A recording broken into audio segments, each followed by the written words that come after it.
मुझे मालूम है मैं हफ्ते भर से ज्यादा हो गया एक भी वीडियो अपलोड नहीं कर पाया, पर आज मैं आपके लिए एक बहुत ही इंटरेस्टिंग अनबॉक्सिंग वीडियो लेके आ गया हूँ। उम्मीद है आपको ये वीडियो बहुत ही ज्यादा पसंद आने वाला है, इसीलिए आप वीडियो आखिर तक देखते रहिए। हेलो गाइस, मेरा नाम है स्मित रंजन त्रिपाठी और आप देख रहे हैं iconic techno.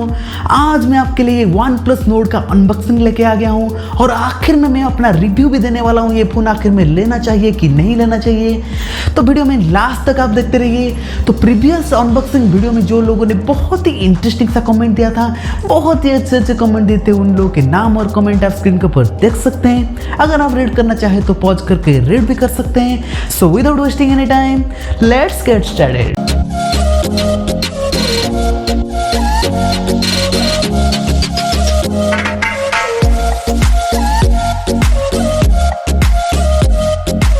Welcome back guys. अगर इसके बॉक्स की बात करें तो इट रियली लुक्स गुड।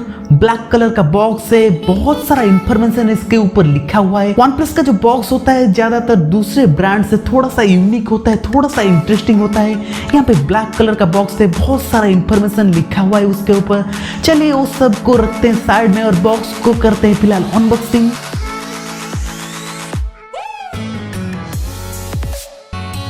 तो सबसे पहले हमको देखने को मिलेगा मोबाइल फोन, जिसको रखते हैं हम फिलहाल साइड पे। USB Type-C data cable. There is no back case. मैं यहाँ पे बैक केस एक्सपेक्ट कर रहा था, कम से कम ये प्राइस रेंज में। दूसरे अनबॉक्सिंग वगैरह में देखा OnePlus नोट पर वहाँ पे वो बैक केस वगैरह दिया हुआ है, पर यहाँ पे क्या मालूम बैक केस तो दिया नहीं है। 30T वाट का फास्ट चार्जिंग अडाप्टर, कुछ डॉक्यूमेंटेशन और stickers, SIM card ejection tool. Keep all those thing aside और फोन को लेते हैं हाथ में और बात करते हैं इसके फील और लुक के बारे में। It's a blue beauty. जब फोन आप हाथ में लेते हैं तो इट रियली फील्स गुड। अभी ज्यादातर जो स्मार्टफोन आता है वो होल्डिंग करने में थोड़ा सा प्रॉब्लम होता है, क्योंकि उसका वेट थोड़ा सा ज्यादा होता है, पर यहाँ पे जो वेट थे थोड़ा सा एवरेज दिया है, तो थोड़ा सा इंटरेस्टिंग लगा मुझे यहाँ। अगर इसके वेट की बात करें तो बैटरी के मामले में बहुत ही कम वेट दिया है यहाँ पे OnePlus ने। तो OnePlus नोट का वेट यहाँ पे देखने को मिल जाता है 184 ग्राम का।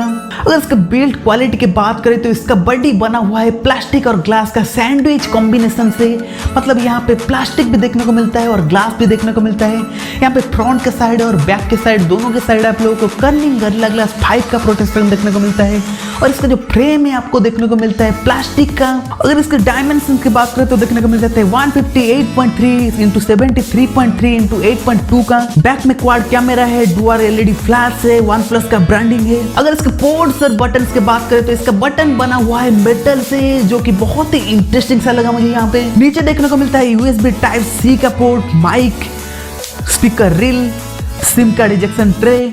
जी हाँ, यहाँ पे नीचे के साइड आप लोगों को सिम कार्ड इजेक्शन ट्रे देखने को मिलता है। चलिए देखते हैं सिम कार्ड इजेक्शन ट्रे यहाँ पे कौन से टाइप का देखने को मिलता है।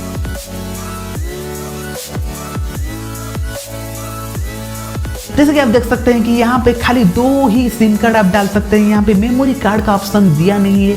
यहाँ पे कोई भी टाइप का एक्सटर्नल मेमोरी कार्ड आप लोग नहीं डाल सकते, which makes me very much disappointed। Right side पे अलर्ट स्लाइडर है, पावर ऑन और ऑफ का बटन है। लेफ्ट साइड पे देखने को मिलता है वॉल्यूम लॉक और अप एंड डाउन का। अगर इसके डिस्प्ले की बात करें तो it has a monster display. It has 6.44 inch super emulated display, जो कि बोल सकते हैं आप fluid emulated display, which is protected by Corning gorilla glass 5। It also supports 16 color. It also has 19 Hz of screen refresh rate। अगर इसके bezels की बात करें तो बेजल्स इसका हर साइड बहुत ही कम देखने को मिलता है। अगर इसके चेन की बात करें तो चेन भी यहाँ पे थोड़ा सा एवरेज देखने को मिलता है, which make the phone so much interesting, so much beautiful। अगर इसके एस्पेक्ट रेशियो की बात करें तो देखने को मिल जाता है 20:9 का। अगर इसके स्क्रीन टू बॉडी रेशियो की बात करें तो देखने को मिल जाता है 86.7% का। It has pixel density of 408 ppi। It has screen resolution of 1080x2400 pixel. अगर इसके OS की बात करें तो यहाँ पे देखने को मिलता है oxygen OS 10.5.4, which is powered by Android 10। यहाँ पे शायद आगे जाके Android 11 हो सकता है, अपडेट वगैरह आ जाए तो यहाँ पे फिलहाल बॉक्स के साथ में Android 10 ही देखने को मिलता है। और सिक्योरिटी पैच देखने को मिलता है 1 सितंबर 2020 का। अगर इसके सेंसर्स की बात करें तो इसमें हर तरीके का सेंसर देखने को मिल जाएगा, चाहे फिंगरप्रिंट सेंसर हो, फिंगरप्रिंट सेंसर यहाँ पे इन डिस्प्ले फिंगरप्रिंट सेंसर देखने को मिलता है, फेस अनलॉक सेंसर देखने को मिलता है, गायरो सेंसर है, प्रोक्सिमिटी है, कंपास है, तो ये सारे सेंसर देखने को मिलता है। चलिए करते हैं इसका फिंगरप्रिंट सेंसर का टेस्टिंग। तो जैसे कि आप देख सकते हैं कि यहाँ पे फिंगरप्रिंट सेंसर हो जाए या फिर फेस अनलॉक हो जाए, बहुत ही अच्छी तरीके से काम करता है, जो कि बहुत ही इंटरेस्टिंग लगा मुझे। चलिए इसके फीचर्स के बारे में फटाफट बात कर लेते हैं। It has 5G support, it has 4G voltage support, it has NFC support, it has a processor of Snapdragon 765G, it has CPU of octa-core processor, it has 3 variant of RAM, 6GB RAM, 8GB RAM and 12GB RAM, it has also 3 variant of ROM, 64GB ROM and 128GB ROM and 256GB ROM। इसमें battery देखने को मिलता है 4115 मतलब 4115 mAh का। इसमें 48 megapixel का rare camera देखने को मिलता है, जो कि रन करता है सोनी के सेंसर के ऊपर, और 8 मेगापिक्सल का अल्ट्रा वाइड कैमरा देखने को मिलता है, 5 मेगापिक्सल का डेप्थ कैमरा देखने को मिलता है और 2 मेगापिक्सल का मैक्रो कैमरा भी देखने को मिलता है। यहाँ पे फ्रंट के साइड में मतलब इन डिस्प्ले भी 2 कैमरा देखने को मिलता है, सेल्फी कैमरा। एक है 32 मेगापिक्सल का सेल्फी कैमरा है, सेल्फी मेन कैमरा जो है।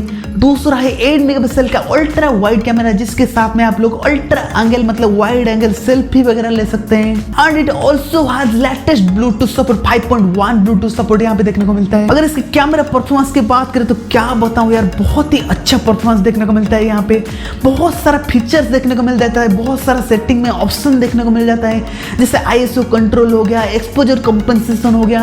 यहाँ पे कैमरा फीचर्स में भी बहुत सारी चीजें देखने को मिल जाता है, जैसे कि digital zoom, auto focus, face to detection, torch to focus. अगर वीडियो रिकॉर्डिंग की बात करें तो यहाँ पे 4K रेजोल्यूशन तक आप लोग शूट कर सकते हैं और फुल HD भी आप लोग शूट कर सकते हैं, जो कि आप लोग 60 FPS पे शूट कर सकते हैं। खाली बैक साइड पे नहीं, यहाँ पे फ्रंट साइड पे भी आप लोग 4K शूट कर सकते हैं। इसमें स्लो मोशन वीडियो का सपोर्ट भी देखने को मिल जाता है। इसी के साथ में आप लोगों को मालूम रहेगा 60 FPS रहता है, तो स्लो मोशन बहुत ही ज्यादा स्मूथ और एडवांस देखने को मिलता है। तो यहाँ पे स्क्रीन के ऊपर मैंने कुछ फोटो डिस्प्ले किया है, जिसके जरिए आप लोग को एक आइडिया हो जाएगा यहाँ पे फोटो का क्लैरिटी कैसे क्या आता है। Colours are really natural, blacks are black, whites are white, जो कि मुझे बहुत ही अच्छा लगा। अगर इसकी गेमिंग के बात करें तो जैसे कि मैंने पहले ही बताया, it has 90 hertz of screen refresh rate and it also has Snapdragon 765G processor. इसी के साथ में गेमिंग का जो एक्सपीरियंस है बहुत ही अच्छा देखने को मिलता है। बहुत ही एडवांस लेवल का गेम आप इसके साथ में खेल सकते हैं, चाहे हाई सेटिंग पे हो जाए या फिर लो सेटिंग पे या मीडियम सेटिंग पे हो जाए। आप लोगों को गेमिंग के मामले में कोई भी टाइप का प्रॉब्लम देखने को नहीं मिलने वाला। अगर इसके डिसएडवांटेजेस की बात करें तो there is no 3.5mm jack which make me feel so much disappointed. 3.5mm का जैक हर एक फोन में होना चाहिए यार, क्योंकि कोई भी हेडफोन हो जाए या फिर ईयरफोन हो जाए उसमें 3.5mm का जैक रेगुलरली जनरली रहता है। तो अगर 3.5mm का जैक यहाँ पे कंपनी प्रोवाइड नहीं कर रहा है तो थोड़ा सा तकलीफ देखने को मिलने वाला है। दूसरा ये है कि it doesn't have any SD card slot, जैसे कि मैंने बताया कि यहाँ पे 2 सिम कार्ड ही खाली आप डाल सकते हैं, कोई भी टाइप का मेमोरी कार्ड आप लोग नहीं डाल सकते। अगर 64GB का जो वेरिएंट आता है उसमें कोई भी टाइप का मेमोरी कार्ड नहीं डालेंगे तो थोड़ी देर में जाके वो फोन का स्टोरेज जो है फिलअप हो जाएगा और आप लोगों को तकलीफ झेलना पड़ेगा। इसी के लिए थोड़ा सा डिसअपॉइंटेड लगा मुझे यहाँ। And it also has LPDDR4X RAM, जो कि थोड़ा सा डिसअपॉइंटेड लगा मुझे यहाँ पे। तो ये प्राइस के रेंज में LPDDR5 यहाँ पे मैं एक्सपेक्ट कर रहा था, LPDDR4 देखने को मिला तो थोड़ा सा डिसअपॉइंटेड लगा मुझे यहाँ पे। अगर इसके प्राइस की बात करें तो यहाँ पे 3 वेरिएंट देखने को मिलता है। एक है 6GB 64GB रोम के साथ में, दूसरा है 8GB 128GB के साथ में, तीसरा है 12GB 256GB के साथ में, और तीनों ही अवेलेबल है 25,000, 28,000 और 30,000 अकॉर्डिंगली। तो आप लोग जान सकते हैं कि भाई 30,000 के अंदर ये एक बजट फोन तो नहीं बोल सकते, थोड़ा सा हाई रेंज फोन बोल सकते हैं आप। अगर आप चेकआउट करना चाहते हैं तो all the links given in the description, आप लोग वहां पे जाके चेकआउट कर सकते हैं। अगर मेरी बात करें तो यहाँ पे थोड़ा सा ज्यादा प्राइस लगा मुझे यहाँ पे। 30,000 तक मैं अगर फोन कोई लेना चाहता हूँ तो मैं दूसरा फोन प्रीफर करूंगा।